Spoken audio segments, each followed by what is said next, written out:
Hello guys, this is Shakeel Habib, founder of the Sheikh global English class Darbhanga.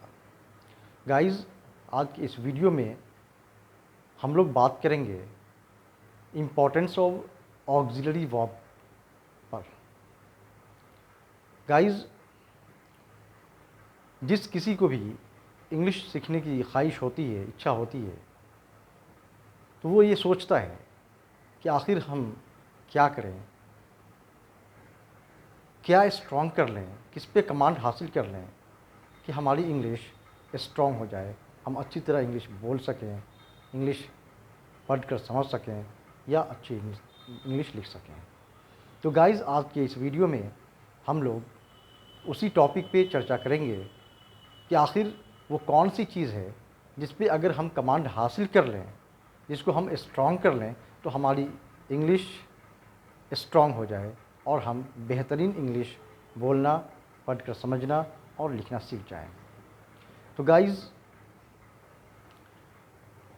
इसको एक example से हम लोग समझेंगे कि जिस तरह से इंग्लिश वर्ड्स के जो सोर्स हैं वो 26 इंग्लिश लेटर्स हैं, जो कि ए से लेकर जेड तक हैं।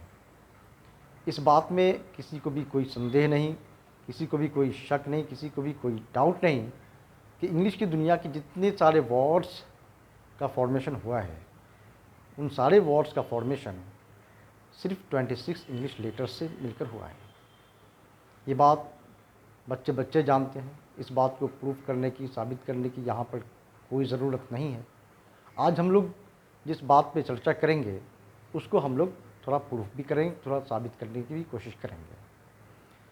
गाइस, तो चलिए आप लोगों को बता दूं कि आखिर वो कौन सी चीज़ है जिस पे आप कमांड हासिल करके पूरे इंग्लिश पे कमांड हासिल कर सकते हैं। गाइस, वो 27 थिंग्स हैं, मीन्स 24 ऑक्सिलरी वर्ब्स प्लस से V1, V5 and V2। Guys, ये 24 इंग्लिश ऑक्सिलरीज़ जो आपके सामने मैं बोलने जा रहा हूँ वो इस तरह से हैं: is, am, are, was, were, do, does, did, has, have, can, could, may, might, shall, should, will, would, must, ought to, need, dare, used. Plus इसमें आप 3 और जोड़ दें, V1, V5 एंड V2। अब टोटल 27 हो गए। कहने का मतलब इंग्लिश की दुनिया के कोई भी सेंटेंस होंगे वो इन 27 से के बाहर से नहीं होंगे। कोई भी सेंटेंस उठा लें, कोई बोल रहा हो उसके सेंटेंस उठा लें, कहीं भी लिखा हो उसके सेंटेंस उठा लें, या जो सा भी सेंटेंस आपको उठाना है उठा लें, आप ये पाएंगे कि उस सेंटेंस का जो फॉर्मेशन हुआ है वो ये 27 से मिलकर हुआ है। चलिए इस पे हम लोग कुछ और चर्चा करते हैं और देखते हैं। गाइज़, जैसे कोई एग्ज़ाम्पल लेते, फॉर एग्ज़ाम्पल अरमान इस काम को कर सकता है। अरमान इस काम को कर सकता है। Arman can do this work. Guys, अब यहाँ पर कैन को हटाकर हम शुड डाल दें, जैसे अरमान शुड डू दिस वर्क, तो मीनिंग चेंज हो जाता है। अरमान को ये काम करना चाहिए। शुड को हटाकर हम वहाँ कुड डाल दें, अरमान कुड डू दिस वर्क, अरमान इस काम को कर पाया। इस तरह से हम लोग देखते हैं कि किसी भी सेंटेंस में आए हुए ऑक्सिलरी वर्ब को चेंज करने पर पूरे सेंटेंस का मीनिंग चेंज हो जाता है। मैं इसको एक एग्ज़ाम्पल के ज़रिए आपको समझाने की कोशिश करूँगा। जैसे 2x + 3, ये मैथमेटिक्स का एक सवाल है। 2x + 3, तो इसमें हम लोग देखें कि 2x + 3 जो स्टेटमेंट है, इसकी पूरी वैल्यू डिपेंड किस पे करती है। तो आपको ऑलरेडी मालूम होगा कि इसकी पूरी वैल्यू 2x + 3 की पूरी वैल्यू x पे डिपेंड करती है। इसमें 2 और 3 जो है वो कांस्टेंट है, जबकि x वेरिएबल है। मतलब 2 और 3 अचर है, उसकी जो वैल्यू है वो ठहरी हुई है, कांस्टेंट है, बदल नहीं सकती, जबकि उसमें आए हुए x की वैल्यू बदल सकती है। और जैसे जैसे x की वैल्यू बदलेगी वैसे वैसे 2x + 3 की वैल्यू भी क्या है, बदलती चली जाएगी। इसी तरह से किसी भी सेंटेंस में तो बहुत सारे वर्ड्स होते हैं।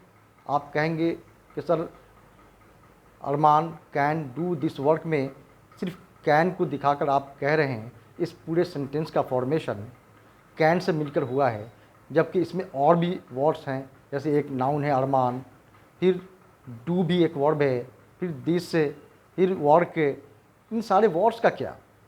तो मैं आपको समझा दूं, बता दूं कि जिस तरह से अभी मैंने एक एग्जांपल आपको दिया है कि 2x + 3 की पूरी वैल्यू x पे डिपेंड करती है, उसी तरह से किसी भी सेंटेंस का जो मीनिंग है वो उसमें आए हुए ऑक्सिलरी वर्ब पे डिपेंड करता है।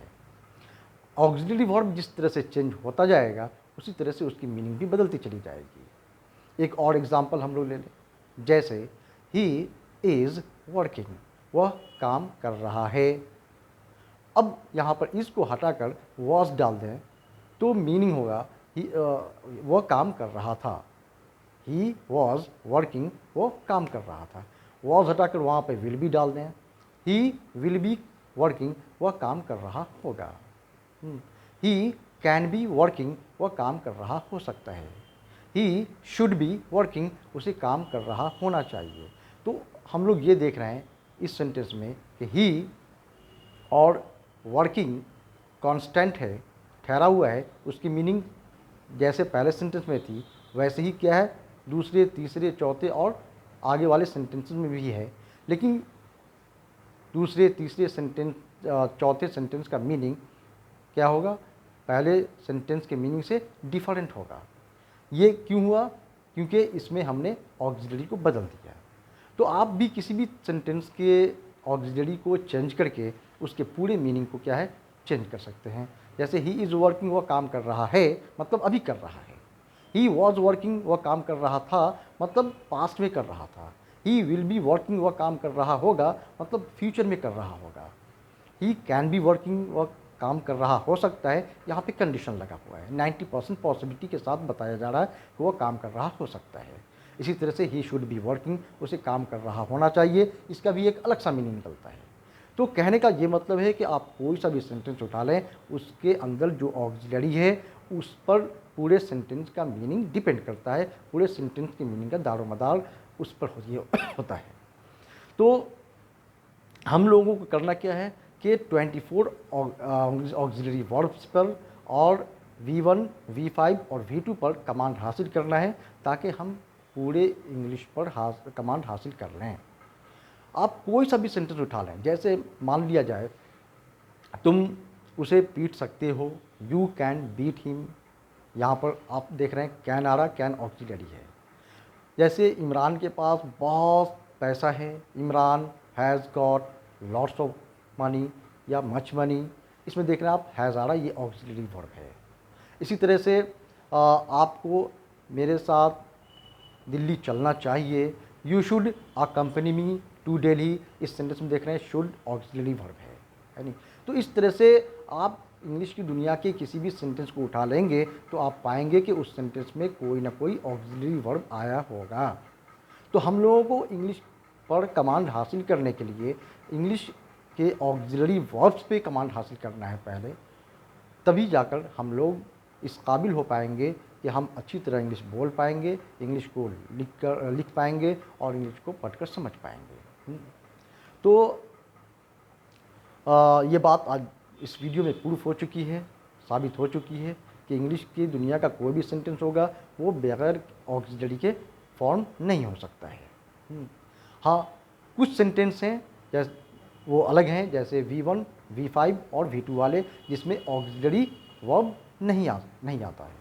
जैसे he works in this company, वह इस कंपनी में काम करता है। इस सेंटेंस में वर्क्स V5 आया है, यहाँ कोई ऑक्सिलरी वर्ब नहीं है, इसलिए मैंने V1, V5 और V2 को इंक्लूड कर दिया है शामिल कर दिया है 24 ऑक्सिलरी वर्ब्स में, और इनका जो टोटल नंबर बनता है वो 27। मतलब कि आपको 27 को माइंड में रखना है और 27 पे कमांड हासिल कर लेना है, ताकि आपका कमांड इंग्लिश पे हो जाए और आप अच्छी तरह इंग्लिश बोल पाएँ, बेहतरीन इंग्लिश बोल पाएँ। तो ऑक्सिलरी को सीखने के लिए, ऑक्सिलरी पे कमांड हासिल करने के लिए मेरे नेक्स्ट वीडियो को ज़रूर देखें। और आप अगर मेरे इस चैनल पे नए हैं तो प्लीज़ आप मेरे इस चैनल को सब्सक्राइब करें और वहाँ दिए गए बेल आइकन को क्लिक करें। Thank you.